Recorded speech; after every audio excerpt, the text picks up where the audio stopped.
aslu kulli ma'saitin wa qaflatin wa sahwatin wa sahwatir ridha 'anil nafsi wa aslu kulli ta'atin wa yaqadhatin wa 'ifatin 'adamur ridha minka anha.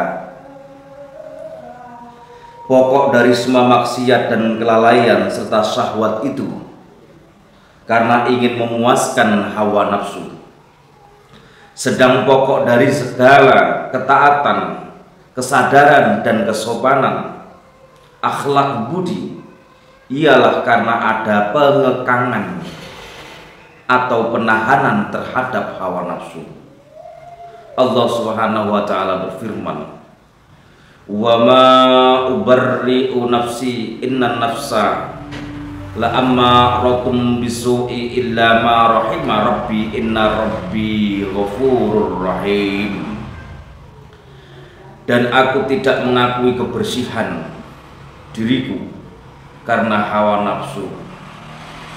Karena hawa nafsu itu selalu mengajak, menyuruh berbuat kejahatan, kecuali bagi siapa yang mendapat rahmat perlindungan Allah. Sungguh Tuhanku Maha Pengampun lagi Maha Penyayang. Abu Hafs berkata, siapa yang tidak menuduh bahwa nafsunya sepanjang masa dan tidak menentangnya dalam segala hal dan tidak menariknya ke jalan kebaikannya, maka ia telah tertipu. Dan siapa yang memandang padanya dengan merasa sudah baik, berarti telah membinasakannya. Al-Junaid berkata, jangan mempercayai hawa nafsumu meskipun telah lama taat kepadamu untuk berbuat ibadat kepada Tuhanmu.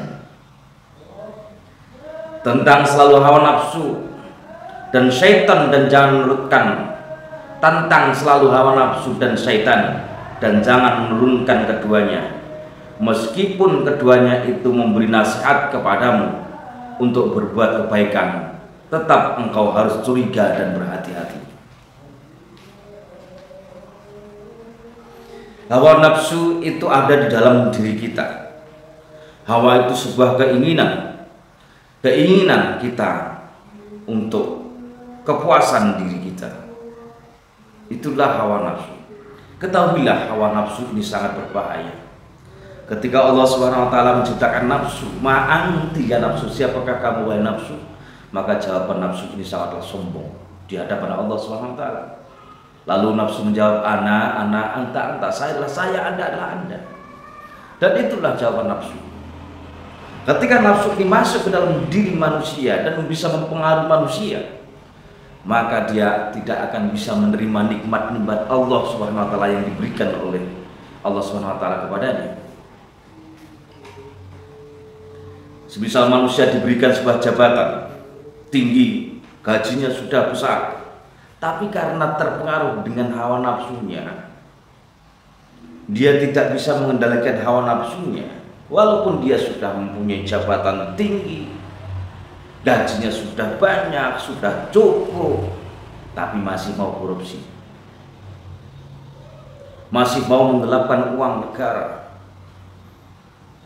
masih mau lagi menjual narkoba, bahkan masih mau lagi menjadi bandar narkoba dan sebagainya. Sebab apa?